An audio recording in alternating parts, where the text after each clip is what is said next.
Aujourd'hui, nous avons le pouvoir extraordinaire de manipuler notre alimentation. C'est inédit dans l'histoire de l'humanité. Mais comment savoir si ce que nous faisons n'est pas dangereux? Je suis un scientifique, et en tant que physicien, j'ai besoin de preuves. Et quand je vois ce qu'affirment certaines étiquettes ici, j'ai des doutes. Mais bon, je garde l'esprit ouvert. Les recherches sur les vitamines ont quand même fait l'objet d'au moins 10 prix Nobel. Je veux comprendre de quoi on parle exactement. Et pour cela, il faut revenir aux fondamentaux. Une vitamine, qu'est-ce que c'est?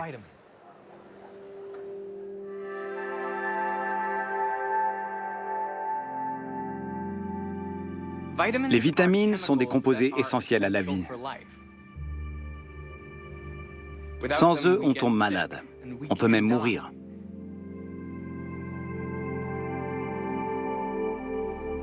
Notre corps ne produit pas de vitamines. Il les synthétise à partir de notre nourriture.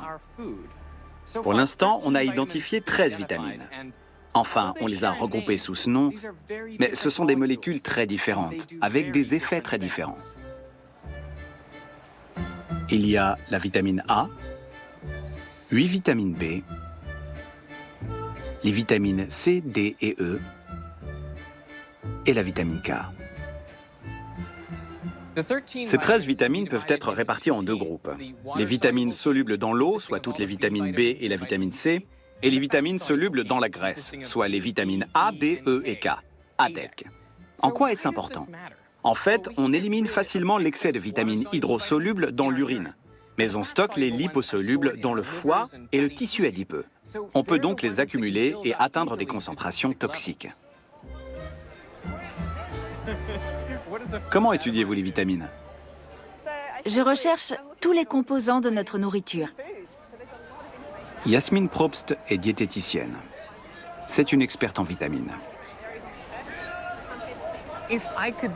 Donc ça, c'est la quantité de vitamines dont on a besoin au quotidien? Oui, c'est une représentation très proche de la réalité, c'est très peu. Il n'y a presque rien. Tout à fait. Des grains de poussière. On voit à peine la vitamine D. C'est vrai? On dirait quelques pincées de sel ou d'épices. Ouais? Oui. C'est vraiment tout petit. Petit comme une graine de pavot. Donc, pour couvrir tous mes besoins quotidiens en vitamines, je dois manger ça. Exactement. Ça fait pas beaucoup.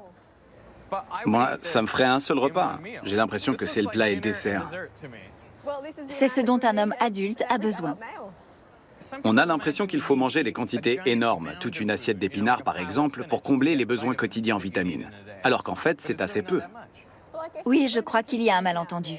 On a tendance à croire qu'il faut énormément de tel ou tel aliment, alors qu'il en faut très peu. Et ce qui compte, c'est de choisir les bons aliments, de manger équilibré pour absorber les bons nutriments. Une seule carotte comble mes besoins quotidiens en vitamine A? C'est ça, une carotte de taille moyenne. Quand on mange une carotte, les vitamines passent dans le système sanguin. Commence alors la danse complexe des molécules. Prenons la vitamine A. Notre corps la synthétise à partir d'une molécule végétale, le bêta-carotène. Puis, il la convertit en différentes formes de vitamine A, indispensables à la vision, à la régulation du système immunitaire et même au bon développement de l'embryon. Chaque vitamine déclenche de formidables réactions chimiques. Ensemble, elles influent sur toutes les parties du corps.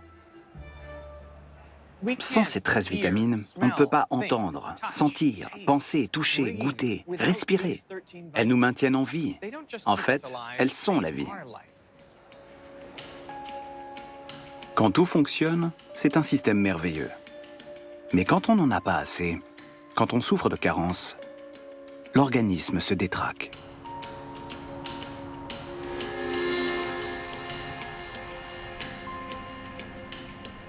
Je me suis rendu compte que j'étais tout le temps fatigué. Je me sentais faible, j'avais les gencives qui saignaient, ce genre de choses.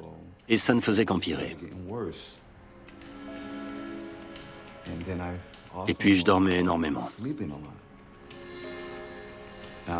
Par exemple, je pouvais dormir d'une traite de 6 heures du soir à 10 heures du matin.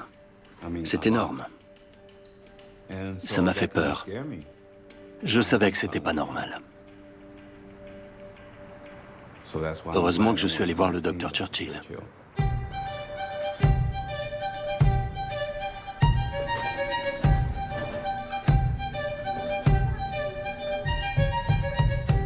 La maladie de Sonny Lopez, personne n'y avait pensé. On ne la dépistait plus depuis des décennies. Mais son cas n'est pas isolé.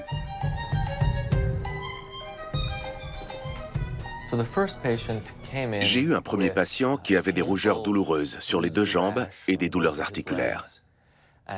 Il était fatigué et avait d'autres symptômes. Il avait été soigné pour ce qu'on croyait être une infection aux jambes, mais il n'y avait eu aucune amélioration. On avait alors pensé à des caillots de sang, mais là encore, les tests avaient été négatifs. Quelqu'un a eu alors l'idée de l'interroger sur son alimentation. On s'est aperçu que depuis plusieurs années, il ne mangeait que du pain blanc et du fromage industriel. Pas de fruits, pas de légumes, rien qui puisse lui fournir les apports nutritionnels de base. Suite à cela, on a voulu vérifier son taux de vitamine. On n'a pas détecté la moindre trace de vitamine C. Son taux était à 0. Eric Churchill est abasourdi. Ses patients souffrent d'une maladie qui a pratiquement disparu depuis un siècle. Le scorbut. C'est quelque chose qu'on associe aux pirates du XVIIIe siècle. On ne pensait pas que ça existait encore.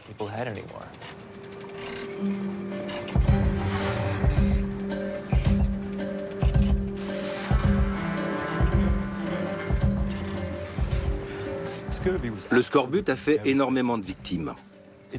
On a calculé qu'entre la fin du XVe siècle et le début du XIXe siècle, 2 millions de marins en sont morts.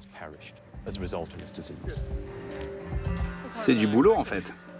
John Waller est spécialiste de l'histoire de la médecine. Il a étudié le lien entre le scorbut et l'alimentation.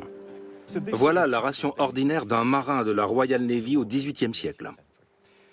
Environ 1 livre de biscuits de mer très durs, ensuite 250 grammes de petits pois secs, de la viande salée, et pour faire passer tout ça, à peu près 3,5 litres de bière par jour. Mais il manque quelque chose. Oui, quelque chose de très important. C'est la vitamine C, bien sûr. On avait l'intuition que certains aliments pouvaient guérir le scorbut. L'idée n'était pas nouvelle. Elle avait déjà été découverte et oubliée plusieurs fois. De temps à autre, un médecin prescrivait un agrume à titre d'essai, et les marins recouvraient alors miraculeusement la santé. Mais la consommation d'agrumes n'est jamais devenue une pratique habituelle. Quand a-t-on compris comment guérir du scorbut? C'est arrivé progressivement, mais il y a eu quelques épisodes fondateurs. En 1747, par exemple, un chirurgien de bord écossais a procédé au premier essai clinique contrôlé de l'histoire de l'humanité. James Lind avait été témoin des horreurs du scorbut. En général, les médecins de bord prescrivaient aux malades différents remèdes et croisaient les doigts. Mais Lind a voulu tenter autre chose. Il a choisi 12 hommes atteints du scorbut et il les a répartis en groupes de 2. Chaque groupe mangeait sa ration ordinaire et prenait des traitements soi-disant curatifs. Cidre, vinaigre, eau de mer, élixir de vitriol, c'est-à-dire de l'acide sulfurique dilué, décoction d'ail et de moutarde ou orange et citron. Les 2 marins qui prenaient des agrumes ont vu leur état s'améliorer considérablement. Ceux qui avaient pris du cidre allaient un peu mieux. Les autres ont continué à dépérir et ils se sont rapidement retrouvés à l'article de la mort. Cette expérience lui a permis d'aboutir à une conclusion très claire. Les fruits frais et les légumes peuvent être utilisés pour soigner le scorbut. L'expérience de Lind est fondatrice, selon vous? À elle seule, cette découverte a sauvé des millions de vies. Ça, c'est un fait indiscutable. Mais le travail de Lind a eu un impact plus large et plus durable. Parce que par la suite, cet essai clinique contrôlé ou comparatif est devenu la norme en médecine. C'est une innovation extrêmement importante. On avait découvert une méthode fiable pour identifier les traitements qui fonctionnent. Quand James Lind publie ses résultats quelques années plus tard, il ne consacre qu'une poignée de paragraphes à son expérience, noyée au milieu d'un livre de 400 pages. C'est comme s'il ne s'était pas rendu compte de l'importance de sa découverte. D'ailleurs, elle serait peut-être tombée dans l'oubli si un jeune médecin, Gilbert Blaine, n'avait réussi à convaincre la marine britannique de procurer du jus de citron à ses matelots. On était en 1795, un an après la mort de James Lind et 48 ans après son expérience historique. Le citron et plus tard le citron vert deviennent l'arme secrète de la Royal Navy. La marine britannique s'impose comme la première du monde. Les fruits ont décidé de la destinée de nations entières. Ils nous ont permis de traverser les océans, de vivre et de prospérer, alimentés par une nourriture adéquate. Pourtant, le pouvoir salvateur des vitamines semble parfois retomber dans l'oubli. Il y a combien de personnes ici? Une quinzaine. Vous habitez là depuis longtemps? 5 ans. Ça fait un bail. Ah oui. Voilà mon royaume.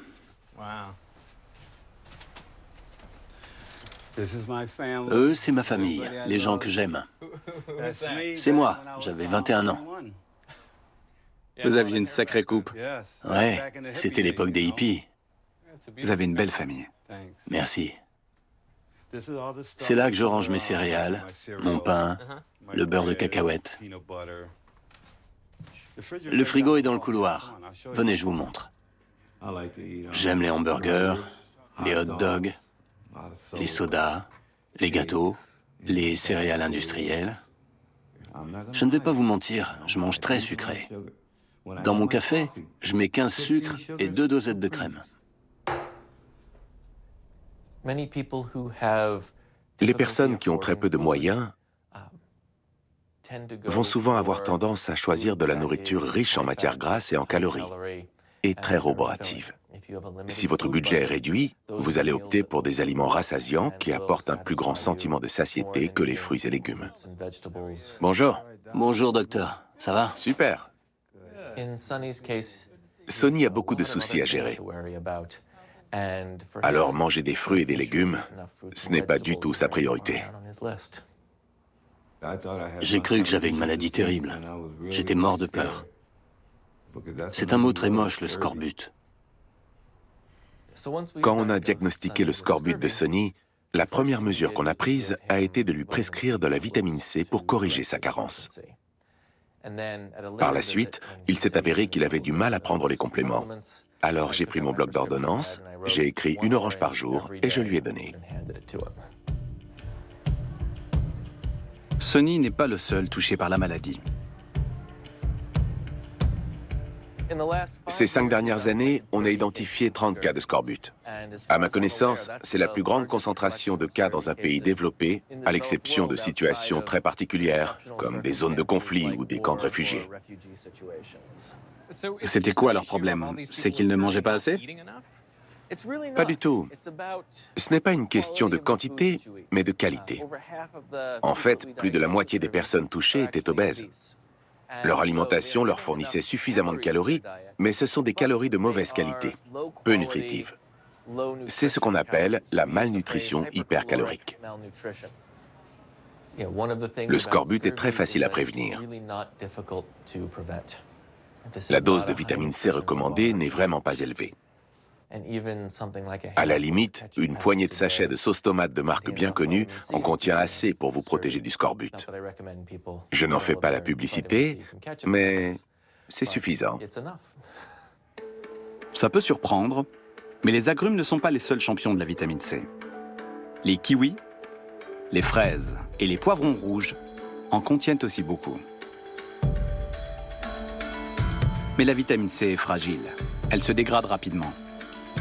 Selon une étude, si on laisse une pomme à température ambiante, elle perd 75% de sa vitamine C en 1 semaine.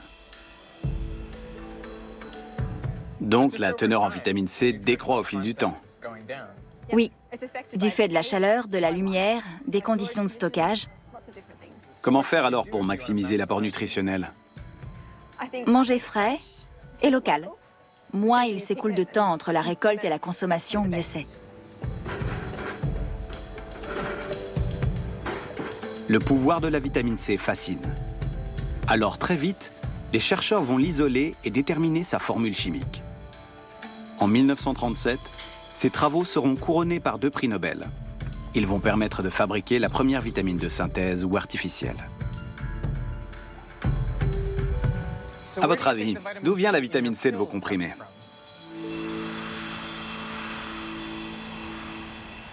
Ça, c'est la dernière usine de production de vitamine C encore en activité en Occident.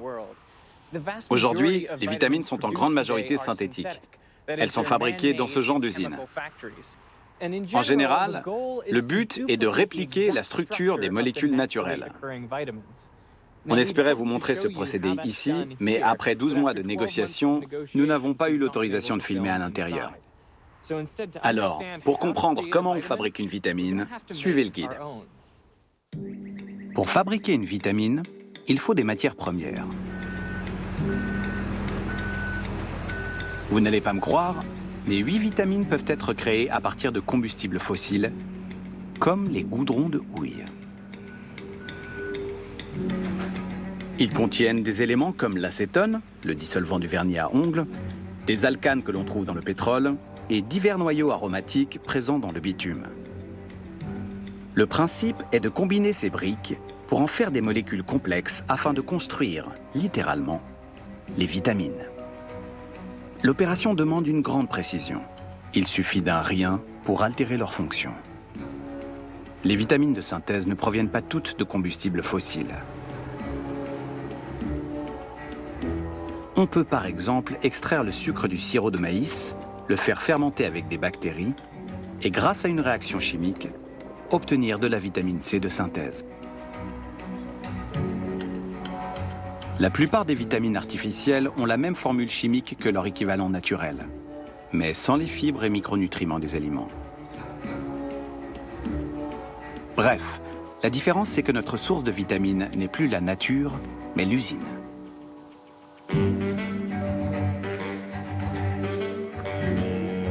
Produire des vitamines à l'échelle industrielle, c'est bien plus efficace et bien moins cher. Aujourd'hui, la Chine fabrique plus de 80% de la vitamine C disponible dans le monde. Il est assez difficile de savoir d'où viennent les matières premières. Ce qui est sûr, c'est qu'elles sont produites, comme ici, de façon artificielle. Elles sont ensuite envoyées vers des usines du monde entier pour être transformées en comprimés.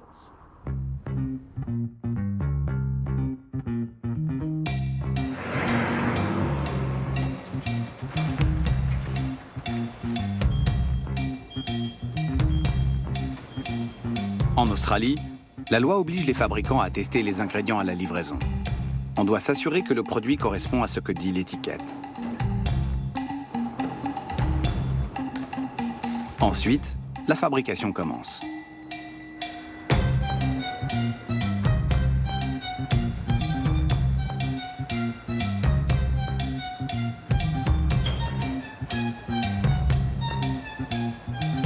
On mélange l'ingrédient brut avec des additifs et des liants. À chaque produit, sa recette.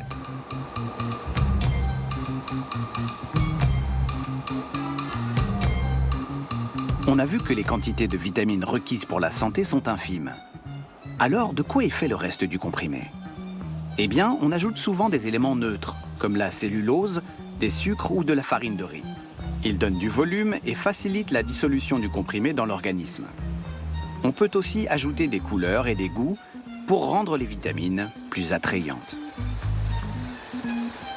Le procédé de fabrication est similaire pour la plupart des vitamines de synthèse en fonction du produit fini qu'on veut obtenir.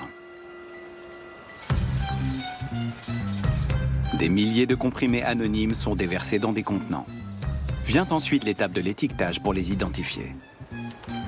Les vitamines ont désormais une identité, une marque. Elles sont prêtes à inonder le marché.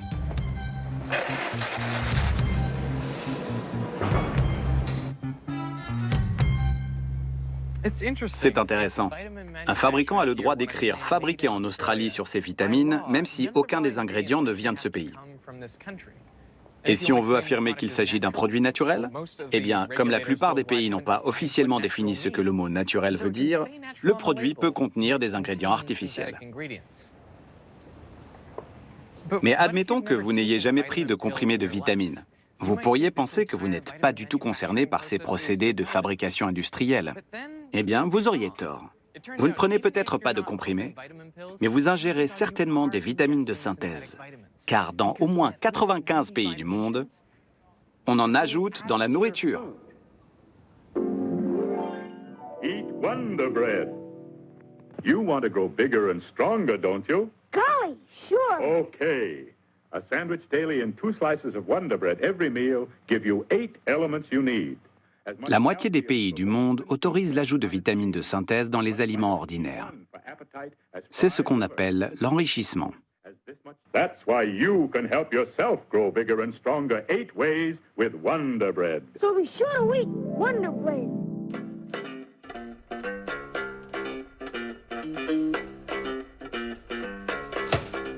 Aux États-Unis et en Australie, il est obligatoire d'enrichir la farine du pain et la margarine. Souvent, les entreprises décident d'elles-mêmes d'enrichir leurs produits en vitamines, surtout en vitamine B. Les vitamines B sont celles qui vous donnent du peps. Elles participent à la production d'énergie et au métabolisme des cellules. Parce qu'elles sont solubles dans l'eau, comme la vitamine C, notre corps ne les stocke pas. Il faut souvent refaire le plein. Il a fallu plus de 50 ans pour les identifier et les synthétiser. Un travail récompensé par 6 prix Nobel.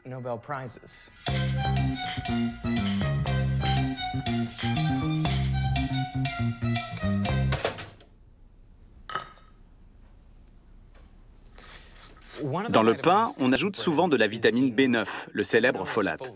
Mais d'où vient ce besoin d'enrichir le pain?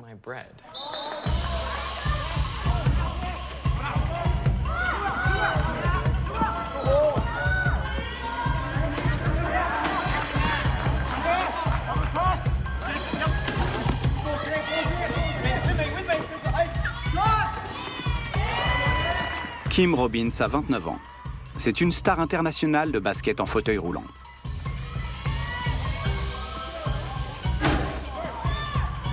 C'est un professionnel et il joue dans le monde entier.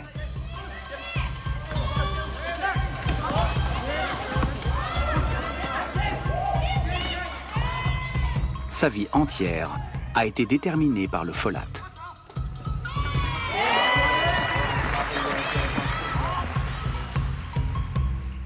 Kim est né avec un hémangiome dans le dos, entre les omoplates. C'était une lésion qui ressemblait un peu à une marque de naissance. On nous a assuré que tout allait bien.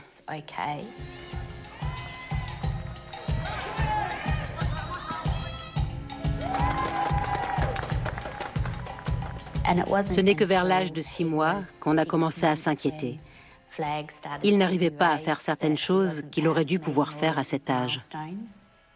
Après des mois d'examen, il s'est avéré que Kim avait une anomalie du tube neural. Un trou dans la colonne vertébrale qui avait causé des séquelles irréversibles. Mon handicap se manifeste aussi par des maux de dos chroniques au niveau des reins. J'ai des douleurs environ 250 fois par jour. Ça fait comme des spasmes.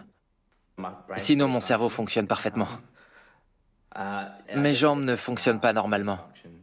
Je peux marcher, pas super bien, mais je peux faire quelques pas. Les anomalies du tube neural peuvent être dues à une carence en folate bien avant la naissance.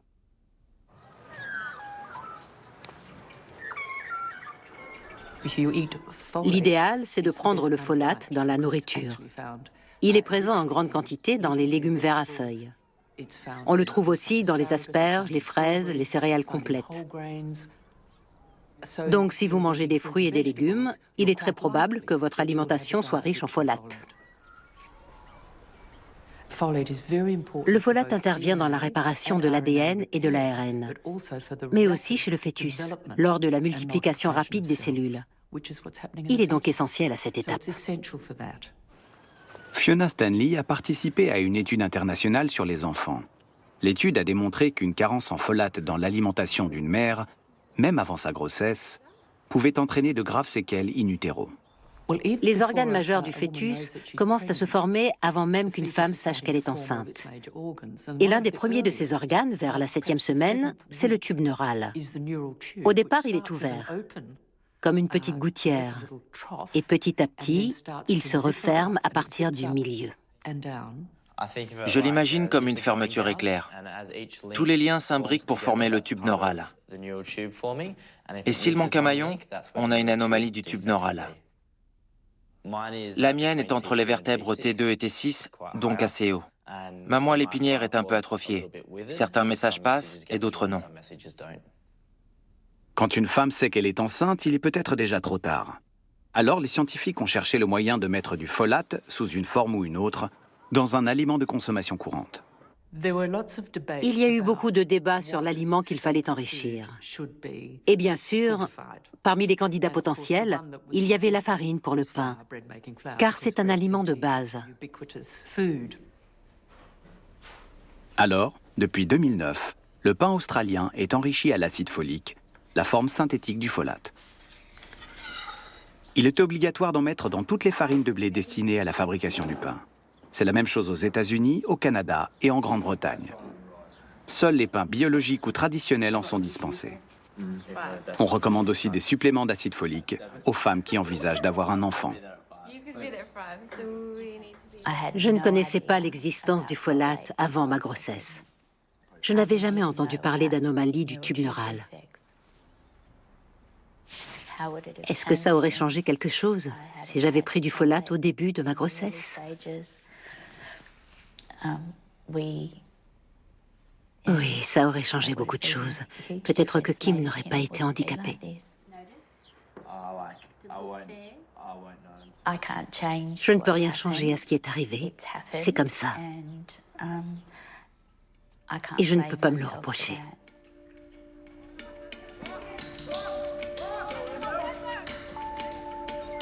En Australie, l'enrichissement et la supplémentation en acide folique ont divisé par 2 le nombre d'anomalies du tube neural. C'est vraiment cool de pouvoir faire ce que j'aime. On me demande souvent si j'aurais préféré ne pas être en fauteuil roulant. Je réponds que non, parce que je n'aurais peut-être pas fait autant de choses. Je suis assez content de ma vie et de ce que j'ai accompli.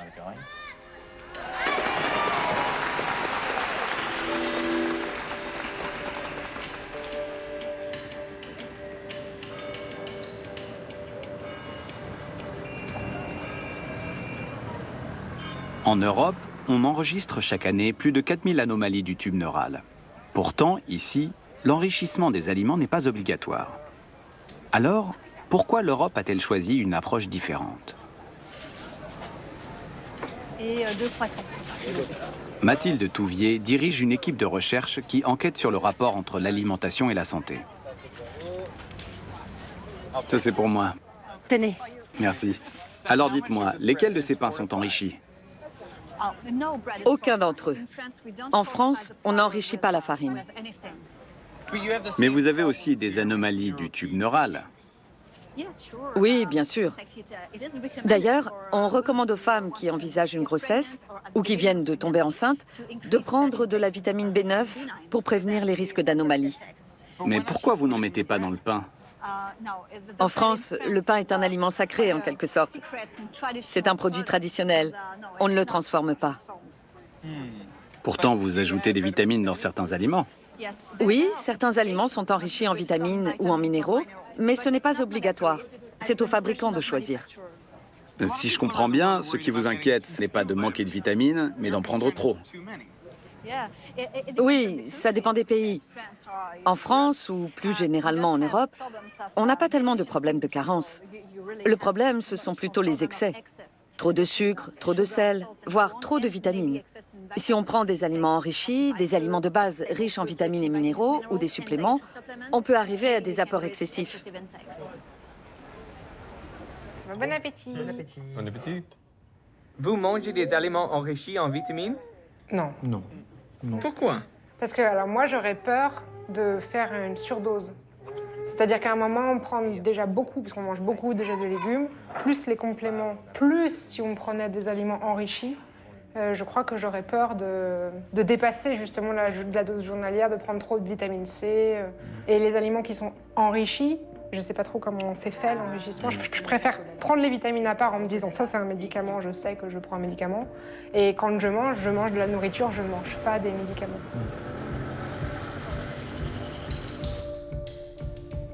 Avant de décider d'enrichir certains aliments, les États ont soigneusement pesé les risques et les avantages de l'opération. Mais aujourd'hui, l'industrie alimentaire peut enrichir quasiment tous ses produits sans que la décision fasse l'objet d'un examen. Aux États-Unis, on peut écrire sur l'étiquette d'un produit qu'il fournit 200% des apports journaliers recommandés. Mais si on recommande 100%, pourquoi prendre 200%? Les Américains sont habitués à ce genre d'affirmation. Ils sont habitués à entendre que trop, c'est beaucoup mieux. En Europe, on n'est pas du tout dans cet état d'esprit. Aujourd'hui, il y a une vitamine qu'on ajoute de plus en plus dans les produits alimentaires. C'est la vitamine D. On a établi un lien entre une carence en vitamine D et le cancer, des maladies cardiaques, la démence, en tout, plus d'une centaine de pathologies. Certains avancent même qu'on serait en pleine carence globale de vitamine D. Alors, comment savoir si on doit en prendre davantage ?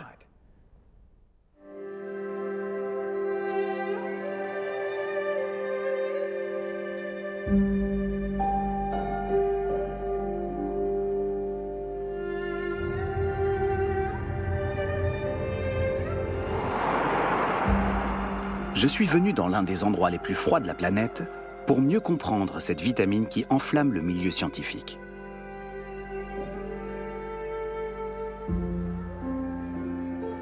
Pendant des siècles, une maladie terrible et mystérieuse a touché des milliers d'enfants à travers le monde.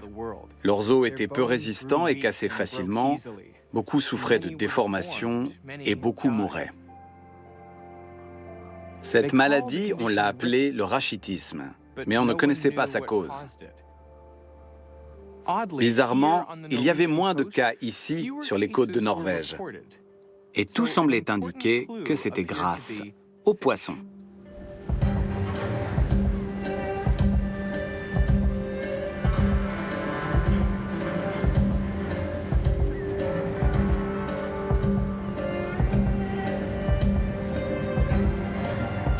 Ici, entre janvier et avril, c'est la saison du skraï, la grande pêche au cabillaud ou à la morue.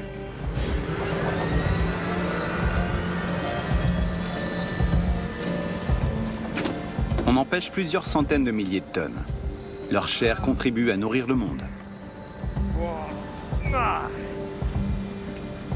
Ça, c'est un gros poisson. Mais ils ont une autre valeur. On en tire un remède traditionnel, l'huile de foie de morue. Ici, en Norvège, les récits du pouvoir guérisseur de cette huile miracle remontent à plus de 1000 ans. C'était un élément clé de l'alimentation viking. Il leur donnait force et vitalité. Les Scandinaves l'appelaient l'or de la mer. On s'en met partout. Je suis pas sûr d'aimer ça. Comment on sait lequel a un gros foie? C'est celui-là, je dirais. C'est le foie? Oui, exactement. Alors, l'huile de foie de morue, c'est un aliment ou un remède? C'est les deux. Si vous mangez du foie et que vous prenez de l'huile de foie de morue tous les jours, vous ne serez jamais malade. Enfin, vous aurez peut-être le mal de mer. Mais pas de vraie maladie. Ça a le goût du poisson? Le goût est assez spécial. Vous aimez ça? Non. On ferme les yeux et on boit.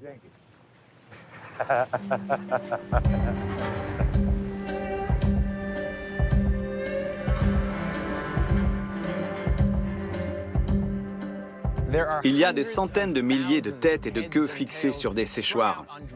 On en voit dans presque tous les villages. C'est vraiment impressionnant de voir l'ampleur de la pêche au cabillaud dans la région. Et l'odeur. Des villages entiers sont enveloppés de cette puanteur. Les gens d'ici disent que c'est le parfum de l'argent. Mais la valeur du cabillaud et de son foie va bien au-delà. Elle touche à la santé.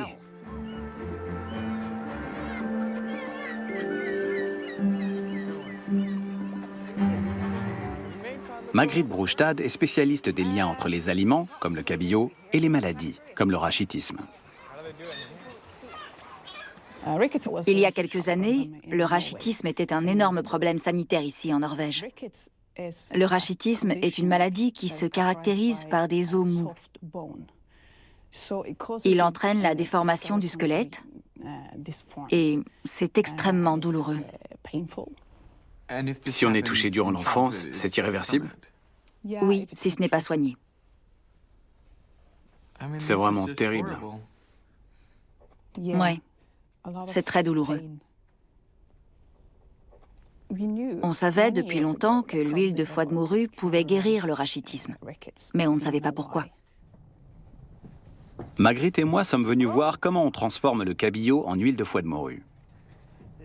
Bienvenue. Merci. Vous aviez déjà vu la fabrication? Non. L'affaire est simple, quoique pas très appétissante. On prélève le foie du poisson, on le met dans un tonneau et on le laisse se décomposer. À mesure que le foie pourrit, l'huile devient plus foncée. Puis, on prend l'huile à la surface et on boit. You sure this is safe? C'est pas mauvais.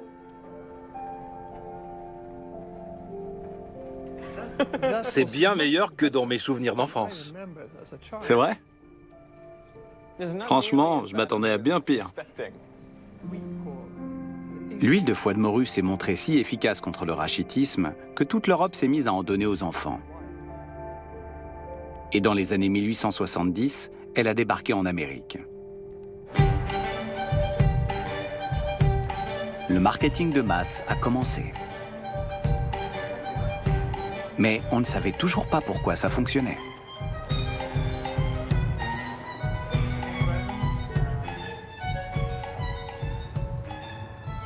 Au tout début, l'huile de foie de morue a été présentée comme un produit qui permettait de redonner de la vigueur, de se remplumer. Cette marque, Scott's Emulsion, était l'une de celles qui se vendait le mieux. Scott a commencé à fabriquer ce produit dans les années 1870. Il croyait vraiment à la publicité. Et il a fait fortune avec son émulsion. Quand on commercialise un produit, on essaie d'encourager les gens à en consommer le plus possible. À la fin des années 1890, l'industrie de l'huile de foie de morue est en pleine expansion. Mais le marketing est en avance de plusieurs décennies sur la science. Il faudra attendre 1913 pour que deux biochimistes, Elmer McCollum et Marguerite Davis, montrent l'existence d'un nutriment essentiel dans l'huile de foie de morue. Ils l'appellent le liposoluble A. A pour la première vitamine. Plus tard, Elmer McCollum identifie une autre vitamine dans l'huile de foie de morue, le liposoluble D, la quatrième vitamine. Et il prouve que c'est la vitamine D qui guérit le rachitisme. On a ces découvertes scientifiques qui viennent renforcer un marché déjà existant. Les entreprises qui commercialisaient ce type de produit n'auraient pas rêvé mieux. C'est vraiment incroyable. Oui, ça l'est. Il semble qu'un autre élément entre en jeu. En 1920, une microbiologiste appelée Harriet Schick mène une expérience sur des enfants. On donne de l'huile de foie de morue à la moitié d'entre eux et rien à l'autre moitié. Sans surprise, les enfants qui ont pris de l'huile ne sont pas touchés par le rachitisme. Mais la scientifique remarque autre chose. Les enfants malades qui passent du temps à l'extérieur guérissent plus vite. Elle démontre que l'huile de foie de morue et le soleil guérissent tous deux le rachitisme.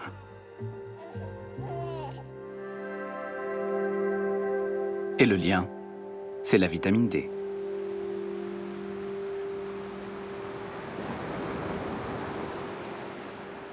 Alors, ça fait du bien le soleil? Un bien fou. Comment le soleil donne-t-il de la vitamine? Quand ces rayons frappent notre peau, il se produit quelque chose d'extraordinaire. L'épiderme contient un dérivé du cholestérol. Quand cette molécule est exposée aux ultraviolets, elle est transformée et convertie en un type de vitamine D. Le même type de vitamine qu'on trouve dans l'huile de foie de morue. Elle est ensuite transportée vers le foie. Là, elle prend la forme que les médecins mesurent dans notre sang. Elle se transforme une dernière fois dans les reins et devient active. Désormais, elle peut participer à l'absorption du calcium pour faire des os résistants et sains. Le rachitisme n'est plus à craindre. J'ai assez pris le soleil pour la journée.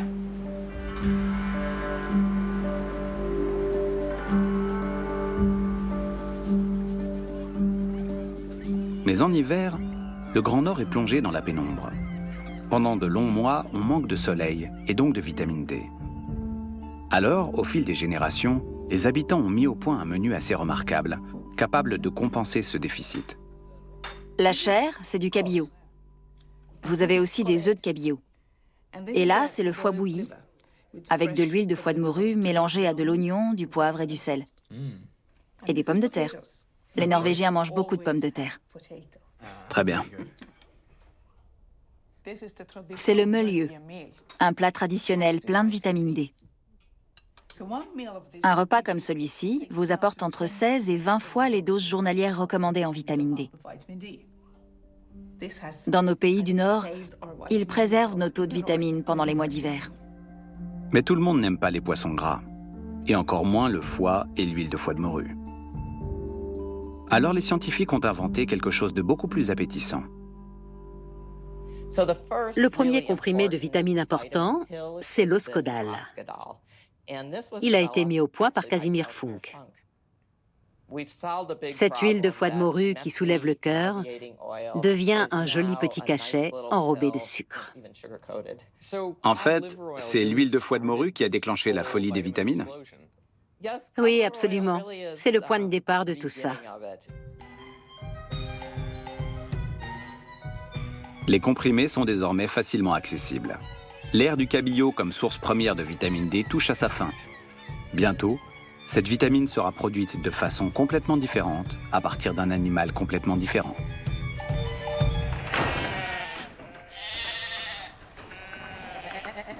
Aujourd'hui, la quasi-totalité des comprimés de vitamine D est fabriquée à partir de la laine huileuse des moutons, principalement de moutons australiens.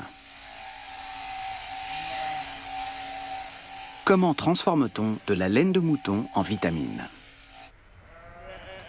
Allez, je me lance. La fibre est enrobée d'une couche de graisse, la lanoline. C'est ce qui fait sa douceur au toucher. La lanoline est un mélange d'acides gras produit par les glandes sébacées du mouton. Elle est essentielle dans la fabrication de la vitamine D de synthèse.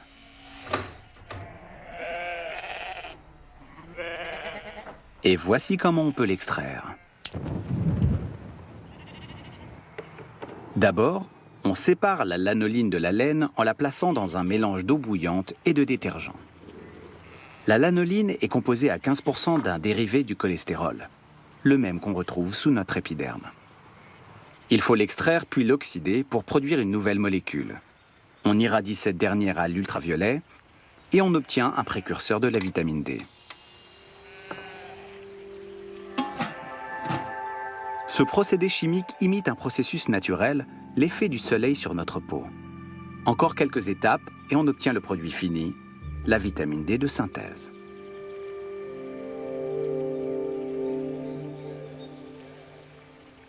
Bien sûr, tout cela n'est pas fait dans un bocal, mais à l'échelle industrielle dans des usines.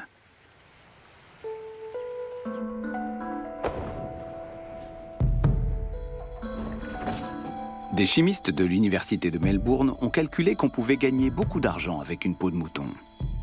Sur Internet, la vitamine D3 se vend à environ 50 $ australiens le gramme, une trentaine d'euros. Mais en comprimé, le gramme peut atteindre 3 700 $, 2 400 €, ce qui rend la vitamine D plus précieuse que l'or. Reste la question en or, justement. Doit-on prendre des comprimés de vitamine D ?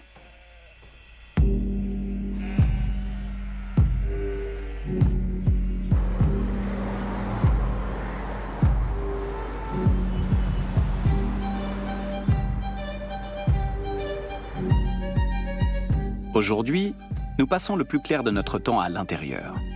Notre exposition à la lumière directe du soleil est réduite. Alors, avons-nous besoin de davantage de vitamine D? Devons-nous prendre des suppléments? Rachel Neal contribue à une étude mondiale sur le sujet. La vitamine D n'est pas seulement une vitamine, c'est aussi une hormone. Son rôle est majeur dans le fonctionnement des cellules de l'organisme. Elle contrôle, par exemple, si une cellule va se multiplier de façon anarchique et devenir un cancer, ou si elle va muter et mourir. C'est donc une molécule extrêmement puissante. Et il faut en avoir une connaissance beaucoup plus approfondie avant de recommander la prise de suppléments.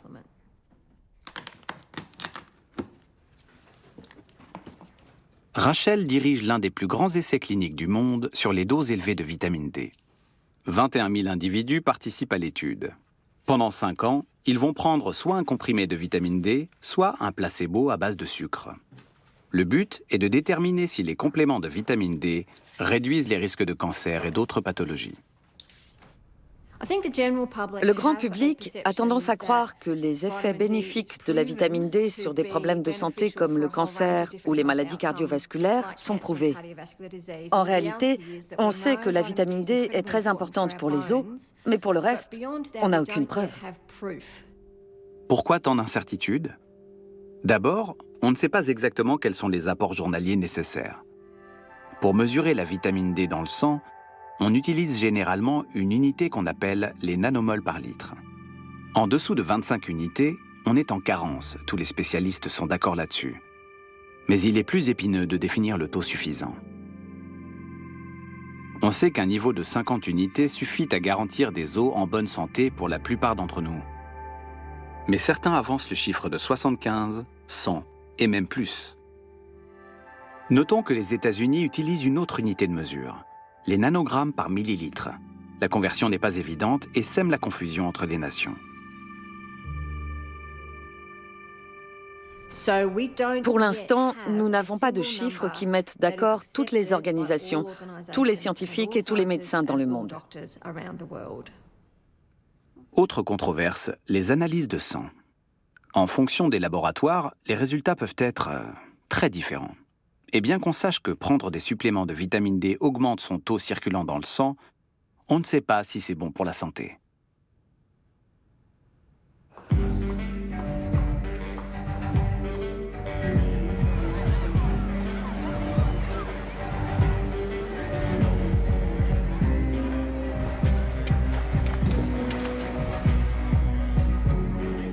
Donc on ne connaît pas les effets de la vitamine D.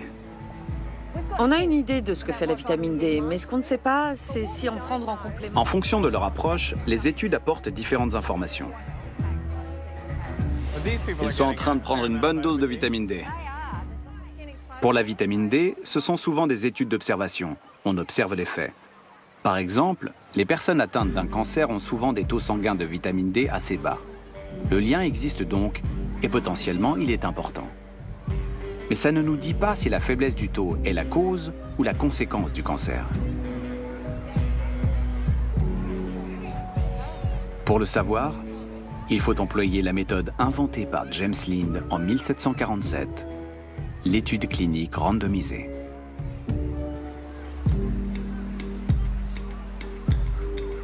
Prenez un ensemble de personnes, répartissez-les au hasard en 2 groupes. Donnez de la vitamine D à l'un et un placebo à l'autre. Cette fois, si on constate une différence entre les 2 groupes, c'est donc la vitamine D qui en est la cause. Mieux encore, réalisez cette étude à grande échelle. Plus l'étude compte de sujets, plus le résultat est probant. L'étude de Rachel donnera ses premiers résultats en 2021. C'est passionnant, mais pour l'instant, on reste dans l'incertitude quant aux recommandations à faire à la population.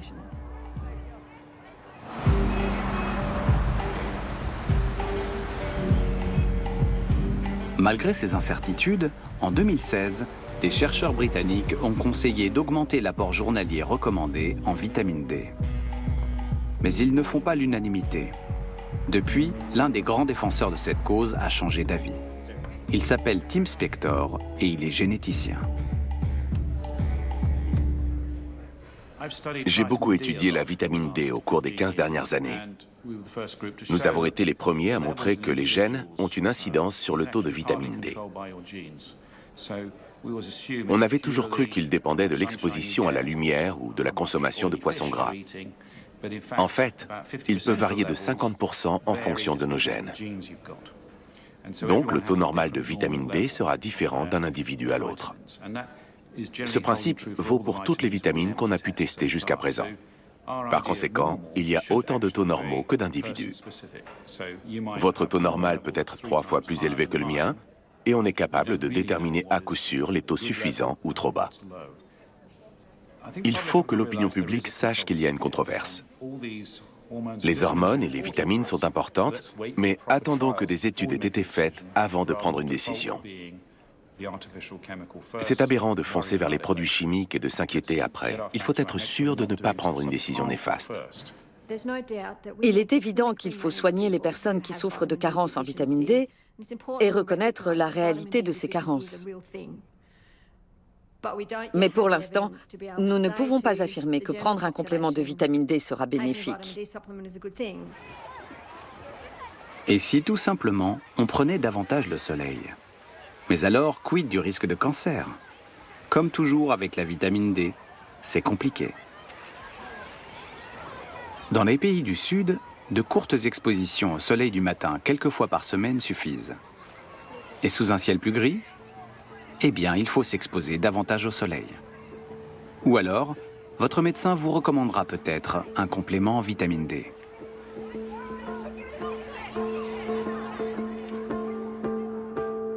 Alors, je prépare sa vitamine, c'est 4 gouttes.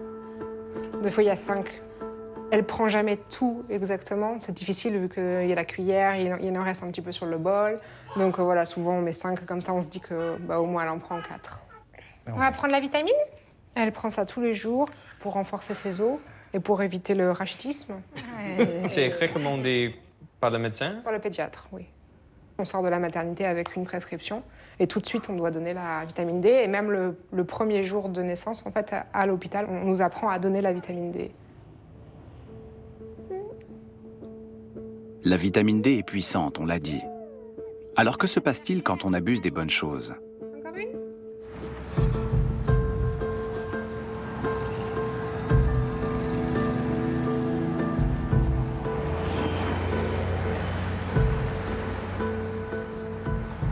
Ils sont nés à 9h45. Il est sorti en premier et elle est arrivée tout de suite après. Ils ont 1 minute d'écart. Quand Becky Jackson a accouché de ses jumeaux, elle était aux anges. Là, ils ont 3 mois. Au début, Joe était très potelé. Et puis, vers 5 mois, Becky a remarqué que sa fille ne grandissait pas aussi vite que son frère. Elle a commencé à s'inquiéter. Ici, elle a 5 mois. On voit qu'elle a des poches sous les yeux qui sont plus enfoncées. Et son visage est un peu bizarre. Ça n'avait rien d'alarmant jusqu'à cette photo-là. Soudain, tout bascule. Elisabeth ne prend pas de poids, elle ne mange plus. Un jour, en changeant sa couche, j'ai remarqué que son ventre était creusé. Elle avait les côtes saillantes et sa peau avait un aspect et une texture étrange, un peu comme de la pâte à pizza. Becky emmène sa fille chez le médecin pour une analyse de sang. Le lendemain, la pédiatre la rappelle. Elle m'a dit, « Il faut que vous alliez tout de suite à l'hôpital. Dans son sang, c'est le chaos. Les taux qui devraient être bas sont hauts et inversement. Rien n'est à sa place. »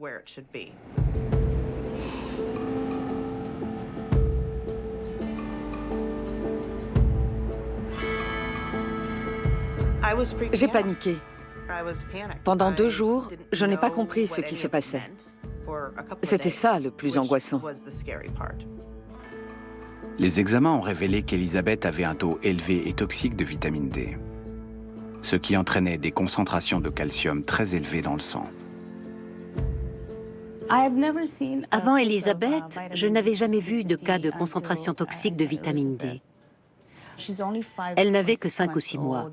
Et à cet âge, l'alimentation du bébé se réduit au lait maternisé. Donc, il a fallu enquêter sur les causes de ce taux. Quand ils m'ont parlé d'hypercalcémie, j'ai fait comme tout parent. je suis allée me renseigner sur Internet. J'ai lu tout ce que j'ai pu à ce sujet. Et dans chaque article, je voyais qu'on parlait toujours de taux élevés de vitamine D, de surdose. Et là, j'ai tout compris. On prend d'abord du lait de chèvre en poudre, on en met 8 mesures. Becky n'a alors pas assez de lait pour les deux jumeaux. Elle nourrit Joe exclusivement au sein, mais complète l'alimentation d'Elisabeth avec un lait maternisé fait maison. Vitamine C, vitamine E, calcium de corail, huile de foie de morue. Une recette biologique à base de lait de chèvre et de coco, vendue dans une épicerie bio locale. De la lécithine de soja, qui est un épaississant. Ne voulant que le bien de son enfant, Becky décide d'ajouter un petit quelque chose au mélange. Et pour finir, la vitamine D. Vous en mettiez combien? La recette dit une goutte. Une goutte. C'est tout ce qu'il faut mettre. C'est tout. Ça me semblait ridicule. C'est idiot, ça ne peut pas avoir d'effet sur qui que ce soit. Alors, je mettais le compte-gouttes entier. Un compte-gouttes entier pour bébé fait en général 1 millilitre, soit entre 20 et 30 gouttes. Quand on a trop de vitamine D, on réabsorbe le calcium. Parmi les symptômes de cette forte concentration en calcium, on a une augmentation des urines, un manque d'appétit et donc un risque élevé de déshydratation. Si cet état avait persisté sans traitement ou intervention, Elisabeth aurait pu faire une insuffisance rénale.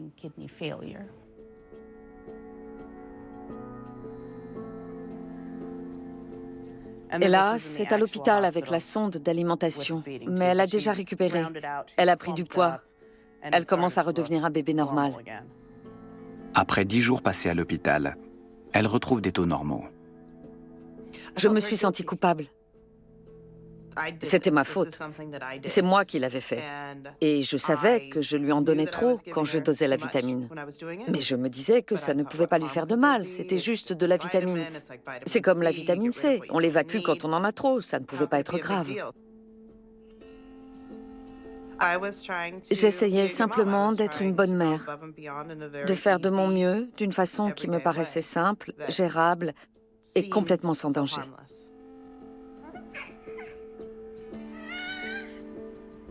Les gens sous-estiment le pouvoir de ces vitamines, et notamment de la vitamine D.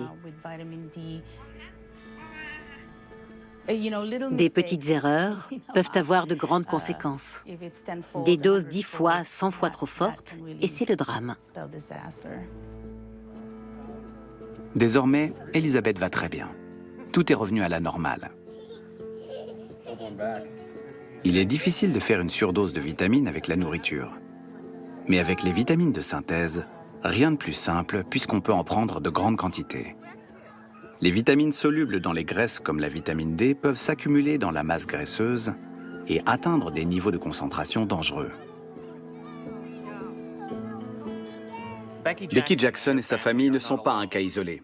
En 2015, le Centre antipoison américain a recensé plus de 3000 appels pour des enfants de moins de 6 ans qui avaient pris trop de vitamine D.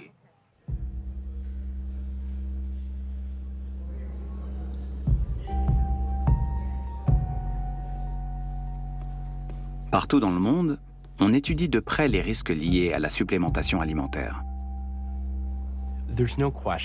Les données compilées sur des décennies montrent clairement que ces suppléments ne sont pas sans risque. Aux États-Unis, ils envoient chaque année des dizaines de milliers de consommateurs aux urgences.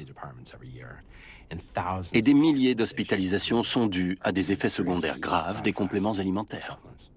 Tonight, Walgreens and Target have pulled the products nationwide. GNC did the same in New York. En 2015, à New York, les compléments alimentaires ont été retirés des rayons de 4 grandes chaînes de pharmacie.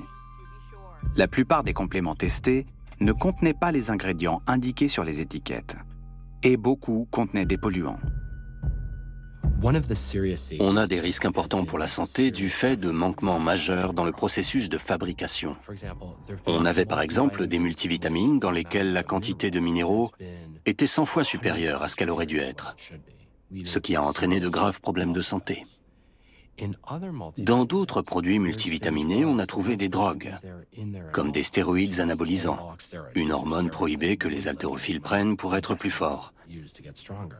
Et ils étaient présents en telle quantité qu'ils ont rendu les consommateurs malades. Chaque vitamine peut entraîner des risques spécifiques. Certains de mes patients souffrant d'ostéoporose ont des concentrations en vitamine D 5 ou 10 fois supérieures à la normale. Et les dernières études montrent que ces personnes sont plus sujettes aux fractures. Elles risquent davantage de faire des chutes. On a de plus en plus de données qui montrent que les vitamines agissent dans une fenêtre relativement étroite. Toutes les vitamines peuvent avoir des concentrations toxiques. Et parfois, ces taux ne sont pas tellement plus élevés que les apports journaliers recommandés. J'ai beaucoup de patients dont les taux de vitamine B6 atteignent des niveaux toxiques. Et ça peut notamment entraîner des lésions nerveuses. Dans les années 90, une étude sur un dérivé de la vitamine A a dû être interrompue. Il s'est avéré que les participants risquaient de mourir. Je crois que tout le monde était sous le choc. Il faut tenir compte du type de complément, de son dosage et de la personne à qui on le donne. Il est certain qu'il existe des cas dans lesquels les compléments vitaminés sont clairement bénéfiques. Il existe aussi des cas dans lesquels ils peuvent être nocifs, et beaucoup de cas dans lesquels l'issue reste indéterminée. Dans l'ensemble, ces produits ne sont pas rigoureusement sans danger. Je ne dis pas qu'ils vont faire du mal à ceux qui les prennent, pas du tout. La majorité des gens ne souffriront pas d'effets indésirables. Mais mon souci, c'est que si ces produits n'offrent pratiquement pas, voire aucun bénéfice à des consommateurs en bonne santé, mais qu'en revanche, ils leur font courir un risque, même mineur, pourquoi devrait-on les recommander? Pourquoi devrait-on même en consommer? On sait que les médicaments peuvent avoir des effets secondaires dangereux et provoquer des complications. Mais ils sont clairement indiqués sur la notice. Les médecins en tiennent compte. C'est un risque connu. Le problème des vitamines et des compléments alimentaires, c'est qu'ils sont perçus comme étant sans risque. Pourtant, ils peuvent entraîner des complications et avoir des effets secondaires. Et il peut y avoir des produits néfastes. Bref, ils ne sont pas sans risque.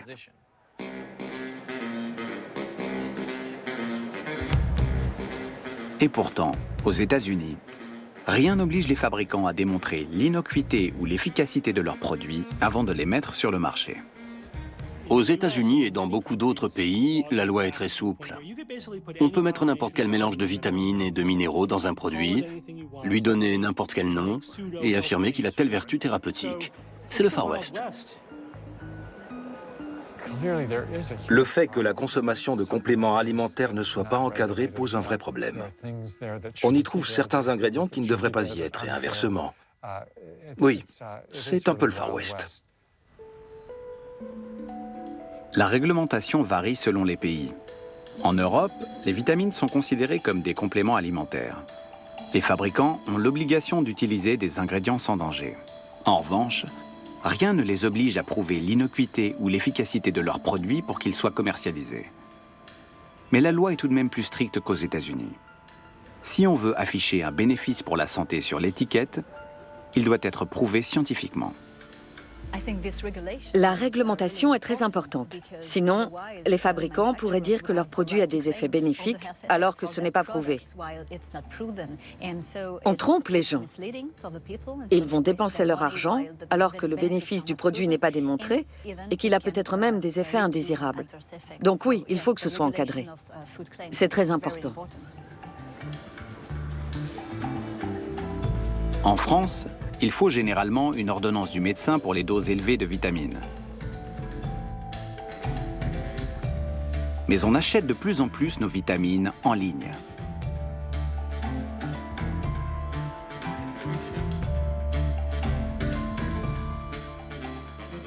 Et là, c'est aux consommateurs de se montrer prudents.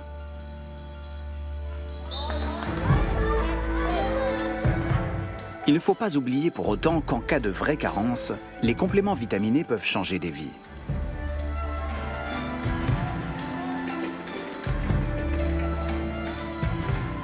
Elles peuvent sauver la vue d'un enfant.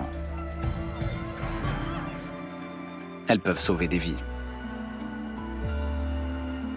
Mais si on est en bonne santé, sans carence connue, est-ce qu'on doit en prendre?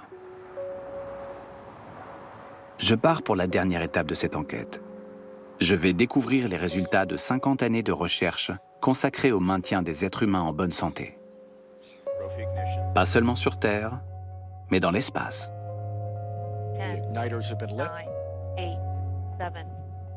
Je veux savoir si la NASA compte emporter des compléments alimentaires sur Mars.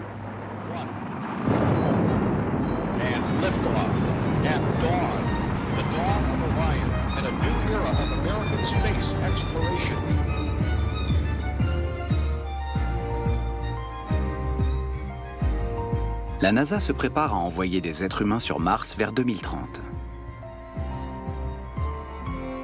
Imaginez un voyage aller-retour de 3 ans, avec pour seule nourriture ce que vous aurez emporté à bord.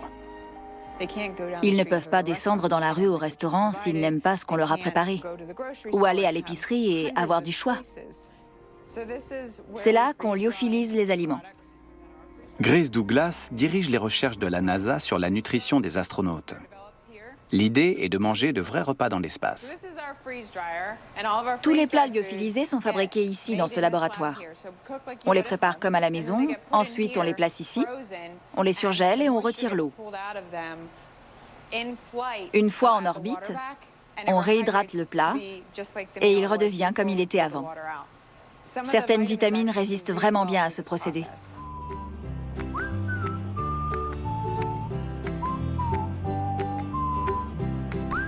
Strawberry shortcake, ready for you, Chris. C'est marrant ça. C'est quoi, des crevettes? C'est ça. Et ça, c'est un burger. Évidemment, on est en Amérique. Oui, ça c'est du poulet à la sauce aigre douce.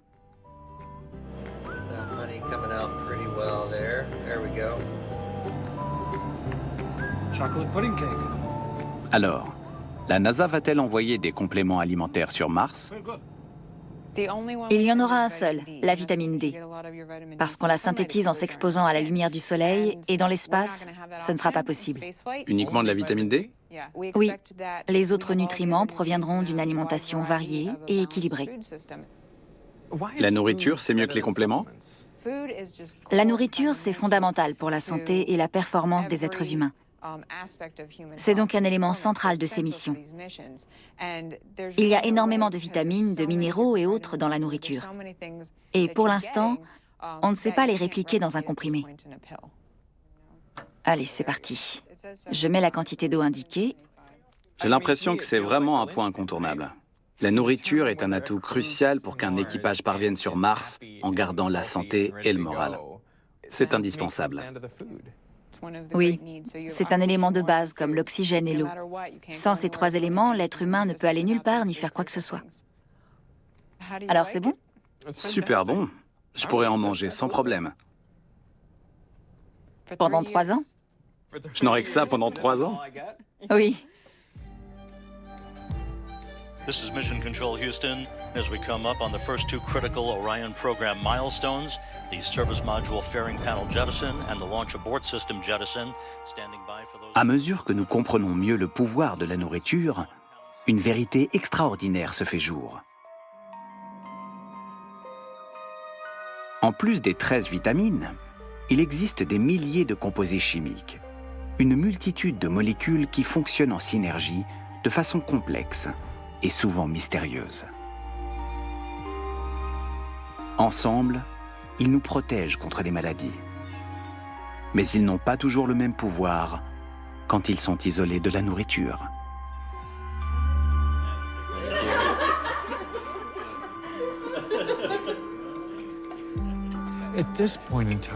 À l'heure actuelle, on est très loin d'imaginer qu'un complément pourra remplacer ce qu'on tire de la nourriture ou remplacer de vrais repas.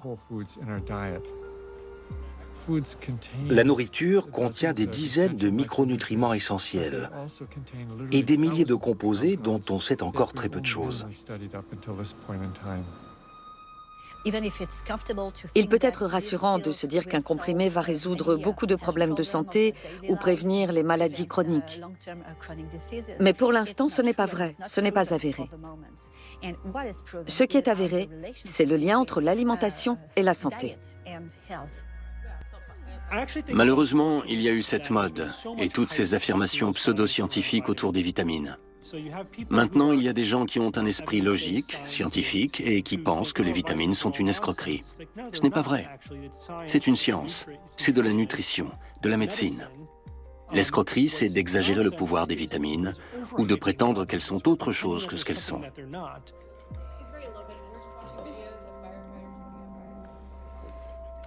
Avant, quand je pensais aux vitamines, je voyais les comprimés. J'avais oublié qu'elles venaient de la nourriture. Maintenant, je sais qu'on peut tirer tout ce dont on a besoin de notre alimentation et qu'on est loin d'avoir compris toute sa richesse. On tire nos vitamines de notre nourriture depuis des millions d'années. Et on aurait tout compris en à peine un siècle. Alors faut-il prendre des vitamines? Oui, mais en mangeant équilibré. Et si vous sentez que vous avez besoin d'un complément, le mieux c'est peut-être de considérer les vitamines comme un médicament. Si vous en prenez, prenez-les sérieusement.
Voilà, c'était Vitamines, Fantasmes et Vérité à revoir sur arte.tv ainsi que l'ensemble des films de cette soirée Théma. Théma qui revient bien sûr la semaine prochaine. Andrea Fils aux manettes pour une soirée consacrée à la Chine, avec la bataille d'influence au sein de l'Organisation mondiale de la santé et la vie quotidienne à Pékin pendant et après le confinement. À très vite sur Arte et d'ici là, portez-vous bien. Ciao.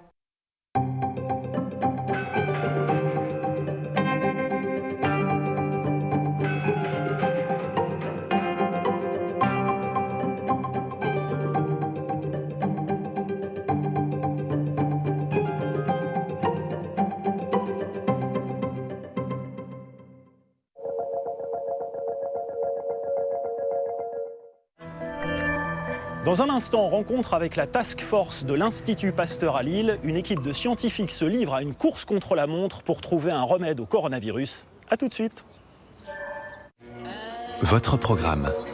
20h55, apprentissage de la vie dans l'ombre de la guerre d'Algérie, les roseaux sauvages d'André Téchiné. 22h50, une plongée dans le quartier de Saint-Mauron, le plus populaire de Marseille. Péril sur la ville. Et sur arte.tv, à l'heure de votre choix, La collectionneuse, valse érotique à 2 temps signée Éric Romer.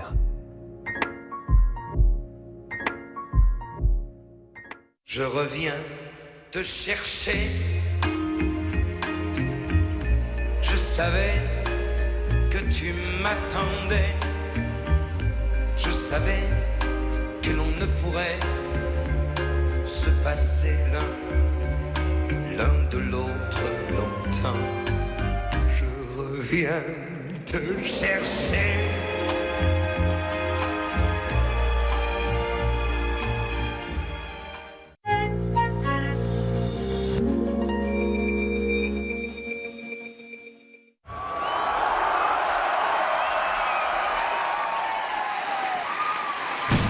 Il est temps de réviser nouveau classique.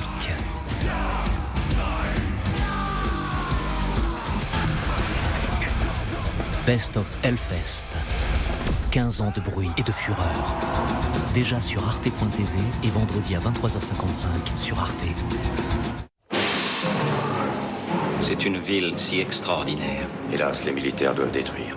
Aujourd'hui, l'insurrection est dans l'air. Voici les ponts. Il vous faut combien de temps pour disposer les explosifs? 48 heures. Si vous ne venez pas immédiatement à Paris, la ville risque d'être détruite. On va prendre la préfecture de police. Notre but, c'est anéantir toute l'armée allemande. Dites à la Luftwaffe de bombarder Paris. Mouvement immédiat sur Paris! Un somptueux casting pour un film historique. Paris brûle-t-il, dimanche à 21h sur Arte.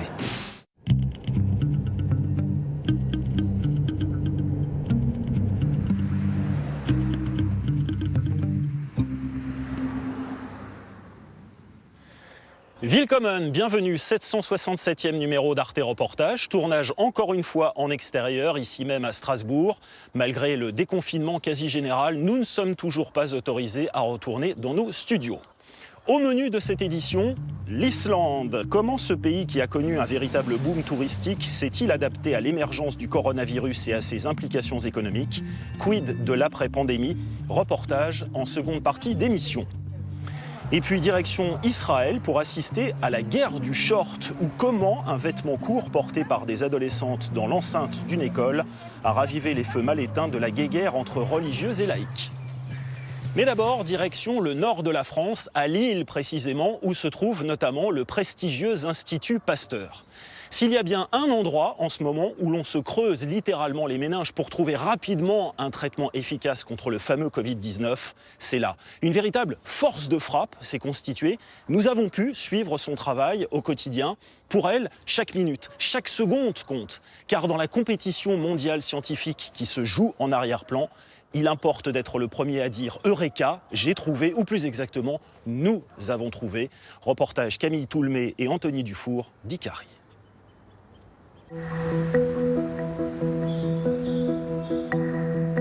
Il y a quelques jours, ils ne se connaissaient pas. Ils sont biologistes, virologues, chimistes, rassemblés dans l'urgence et par l'urgence de l'épidémie.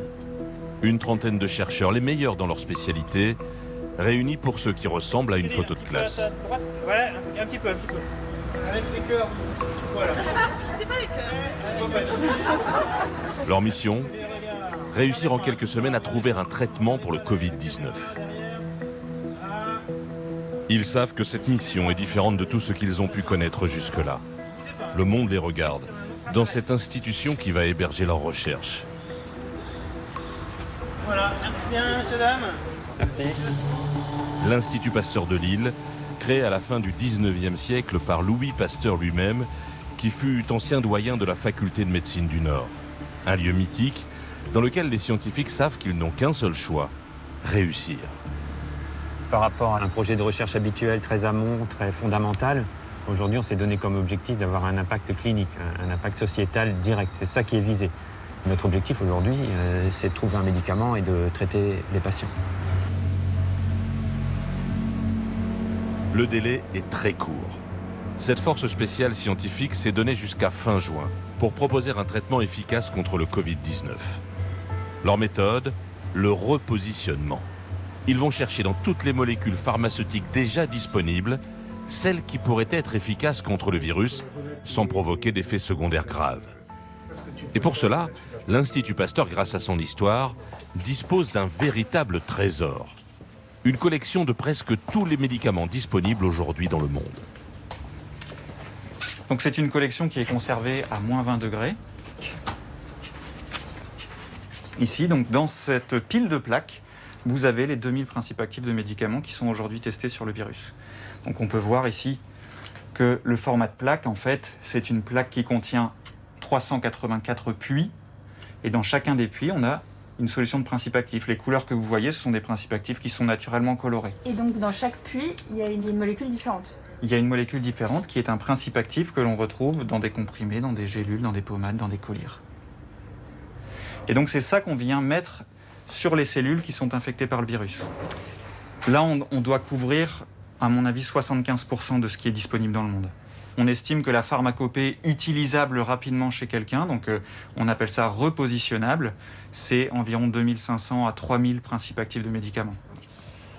L'avantage d'utiliser cette collection, c'est que demain, si on identifie un produit actif, on peut très rapidement se poser la question d'un essai clinique.